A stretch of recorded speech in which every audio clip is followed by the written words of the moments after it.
Taoiseach, I'm sure you will agree that accountability should be central to everything we do in this House. And you and the Taoiseach should be prepared to come before the House to answer in detail for your actions in relation to the appointment of former Attorney-General to the Court of Appeal. An appointment which has been without precedent since 1995 and the 95 Act, despite your disingenuous attempts to portray it otherwise. Section 18 of that Act simply was not adhered to. And the law was circumvented.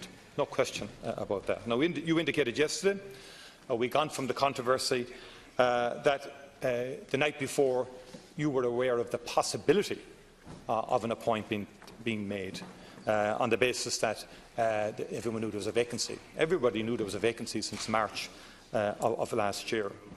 And you're reserving the right to do it all over again by using the Constitution as your defence, because any new act can be trumped by the Constitution in Article 13 into the future. And today we learn that ministers were critical about the appointment at yesterday's Cabinet meeting. Behind closed doors, they said it shouldn't have been dealt with in the manner it was dealt with at Enda Kenny's last Cabinet meeting. I don't know whether Minister Ross got his review at yesterday's meeting or not. There was an acknowledgement at the Cabinet, apparently, that it was badly handled. Taoiseach, why was it done so secretly and in such a covert manner? Why did Enda Kenny engineer this appointment in this way? And why did the Taoiseach collaborate with him in doing so, with your acquiescence? And as I said last Wednesday, and indeed to you last Sunday evening, did anybody consider the Fennelly report and its findings in relation to this appointment and to the AG at the time? Now, the Dáil should have an opportunity to debate this and ask questions. Yesterday, at the Order of Business, I thought we had got an agreement that that would happen. It was fought tenaciously by the government side to resist questions. I'm glad to hear that there is some change in that direction. But it needs to be a comprehensive Q&A, and it needs to involve you, Taoiseach, and indeed the Taoiseach. You invoked separation of powers yesterday. That was bogus. In '94, there was an open session here in relation to the appointment of Harry Wheelahan to the High Court on that occasion, with full questions and answers by the then Taoiseach. So that was a bogus invocation of that. I don't know why you're so reluctant to come before the House to answer detailed questions in relation to it. And could I put it to you, Taoiseach, that do you agree with your ministers that their assessment that this was badly handled? Do you accept that you essentially ignored all of the opposition's concerns about this appointment and you rammed it through on Sunday evening to avoid accountability to the House? Thank you, Deputy. And did anyone raise the Fennelly report when this appointment was going through the Cabinet? Taoiseach. Thank you, Cancrella. I'm absolutely in favour of accountability before this House. I'm here to answer any question you want to ask me in relation to that appointment or any other matter today, as I was yesterday and as I will be next Tuesday and Wednesday. I understand that discussions are underway at the Business Committee and among the whips about a debate later on today involving other ministers and a more comprehensive discussion, and I've no difficulty with that, provided the terms can be agreed. As I said yesterday, I knew there was a vacancy. It was a matter of public record. In fact, it was advertised, and I knew that it was a possibility the evening before that this appointment could be made. I did not know it was going to happen and did not have any sight of the memo until the Cabinet meeting itself.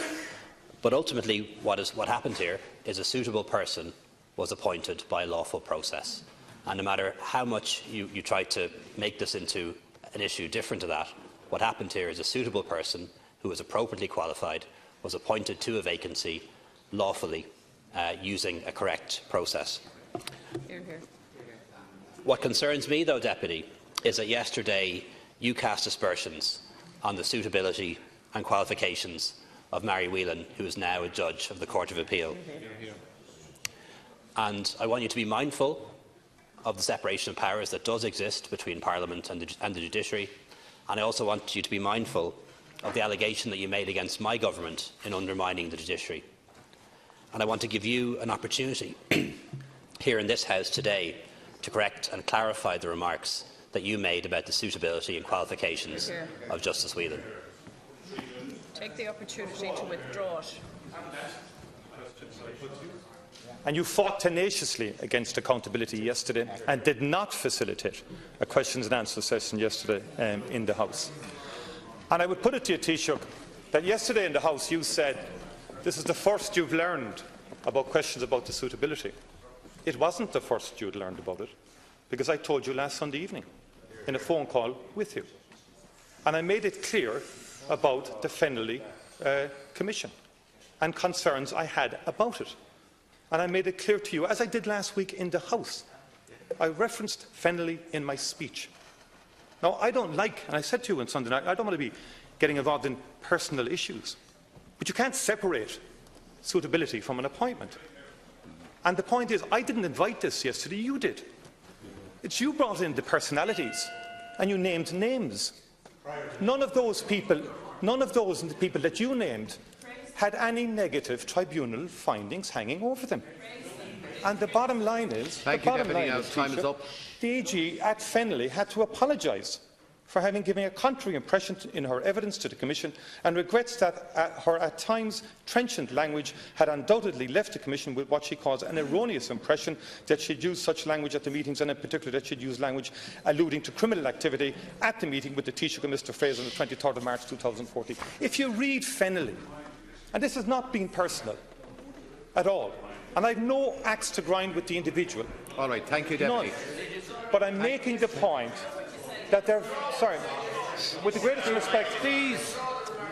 With the greatest respect, Taoiseach, a bit more transparency from you would not go amiss in relation to all of this. I'm just making the point, Taoiseach. There are substantive issues here. Thank you, Deputy. Arising out of Fennelly. Thank you, arising out of Fennelly. And you cannot try and escape from that by trying to cast aspersions on references I made, which were made genuinely. You invited the comparisons, not I. Thank you, Deputy. And you did so to circumvent the issue that goes to the heart of this.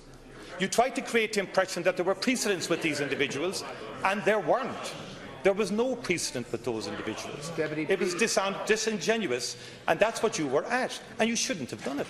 You should be much more straight about it and come clean and say this was badly handled, that this did circumvent the law. That would end all of this. A bit of straight talking, a bit of honesty from you in relation to the issue. No point of order. Thank you. No. Resume your seat, please, Deputy. There's no point of order on leaders' questions. Would you resume your seat? Resume your seat. Taoiseach, please.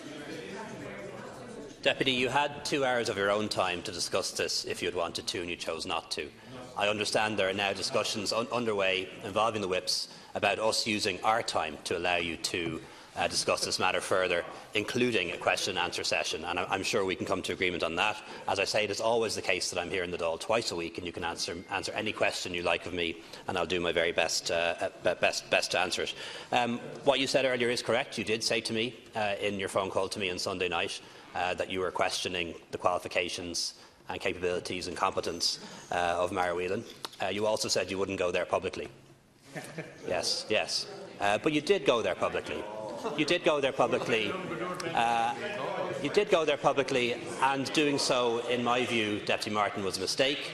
It was wrong. Perhaps you didn't mean to go there. Perhaps you said something in the heat of argument. We've all been responsible for that in our time. But in doing so, you cast aspersions on somebody who's now a judge of the Court of Appeal. You said that she was lesser. You said that she was lesser than other people. Deputies, please.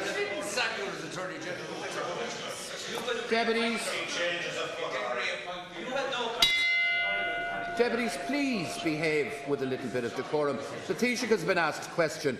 He is attempting to respond. Please. Deputy Martin specifically cast aspersions on the competence, capability and suitability of Court of Appeal Justice Mary Whelan in this House yesterday, and said that she was a lesser person or a lesser character or less capable than other people who you mentioned, the specific people you mentioned. Mindful of the separation of powers that exist between this House and the judiciary, mindful of the need and importance that people in important positions such as you and I hold in not undermining the judiciary, I'd like to give you one more chance. I'd like to give you one more chance to withdraw to withdraw the remarks that you made about Justice Whelan.